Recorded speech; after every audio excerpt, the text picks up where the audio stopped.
Attention. Stop.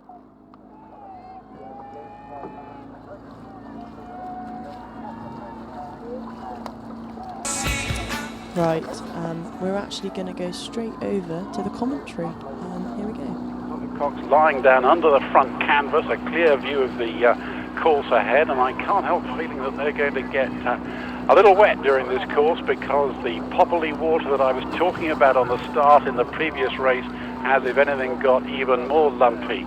And these two crews, although bags of experience on board, this is only an exhibition race, so these two lineups haven't prepared quite as well as some of the other crews to race here this afternoon. So little preparation, but Cambridge already taken the upper hand in these tricky conditions and already gone one boat length up. I'll get you some rates in a minute, but Cambridge looking very strong and confident indeed. They're currently at 33 strokes a minute, and against them Oxford, I have to say, looking a little laboured and can only manage a much lower rate of striking. Believe it or not, I have them at 26 strokes a minute, and that's going to do them no favours in this strong headwind conditions.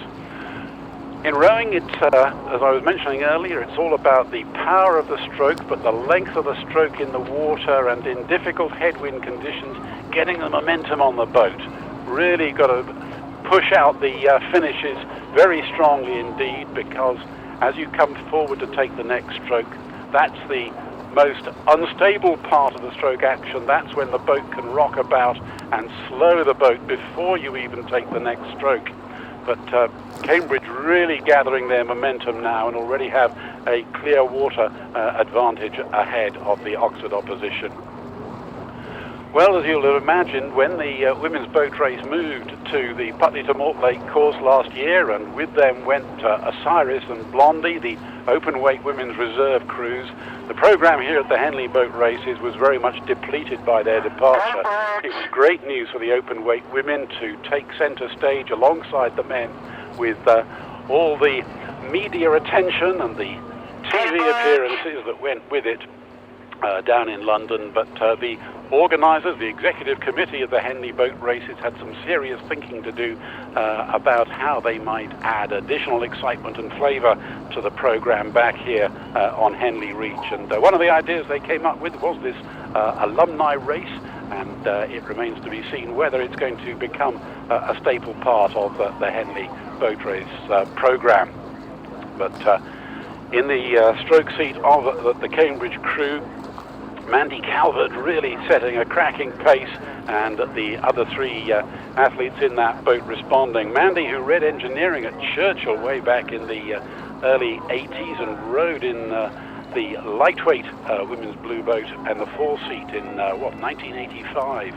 But then, like many of the other athletes who take part in the Henley Boat Races, she went on to pursue her rowing career, having moved north to Manchester. She rowed for Agecroft Rowing Club, a high-performance centre of excellence up there on Salford Quay. Went on to win a number of national championship medals, as well as taking part in various overseas events, such as the Commonwealth Regatta in Canada, and also the Head of the Charles Regatta just a couple of years ago over in the USA. And if that wasn't enough, she's added to her rowing pedigree by taking part in various ultra running events, so really has maintained her fitness alongside working in the pharmaceutical industry, and then setting up her own business performance improvement consultancy a couple of years ago. In the bow seat, well, I told you about Steph Bew, a consultant in pediatric anesthesia. Valentina Futaryanova in the two-seat, a Russian national, as you might imagine from her name, but she first learned to row at Cambridge, went on to complete a PhD in engineering just a couple of years ago, and is continuing to race at master's level, having also competed at the Head of the Charles last year in the championship doubles. Stella Isaac in the three-seat, well, she learned to row as an undergrad just some 20 years ago, and went on to join the Navy before retiring from rowing and having her family. But against competitors with a greater degree of rowing experience. He's managing to hang on well, and the Cambridge unit continues to look strong, maintaining about a length and a half advantage as we move past the farm meadow here. We're just coming up to this little cutting that marks the private waterway up to the Fawley Court mansion, and good news for both crews because the conditions, well, I won't say they're getting a little calmer, but I will say they're getting a lot less lumpy than the two crews had to experience up near the start.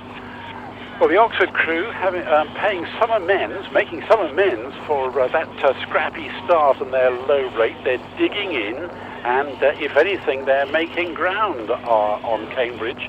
They are rowing in line astern behind the Cambridge boat. The umpire, Peter Knowles, not too bothered by that. It remains to be seen whether they can do something special inside the last 500 metres. Stroked by Millie O'Driscoll, who learned to row at Pembroke and won summer eights in her first year. Millie, this is her second Henley Boat Races, having competed in the intercollegiates for Pembroke some 4 years ago. She's a former captain and indeed president of Pembroke, and rowed at 2 in the Osiris boat last year. In the 3-seat Maxi Sheska, well, I've told you about her 3 times a blue in the open weight women's blue boat race. Kat Finucane in 2. Now, she was a Teddy Hall athlete way back in 1980. Went on to qualify in medicine and now works as a dermatologist in Bristol. And in the bow seat, Alice Topley, who learned to row in Durham at Hatfield College and is a former captain of Durham University Women's Boat Club before going on to join the Oxford versus Cambridge race at Henley in 2004, and she carried on and became a GB international and went to the Beijing Games as a spare, but in fact rowed in the final of the women's eights and came 5th, and then moved on to her teaching career. Well, as I've been describing the 2 pedigrees in the 2 boats, I have to say the position's pretty much unchanged. Oxford continuing to look more and more settled as the race proceeds, but Cambridge, who've had this race well in control throughout the 1700 metres of the course so far. We're coming down within sight of the finish line now. The Alumni will row over the full 2,000 metres, in fact. My apologies.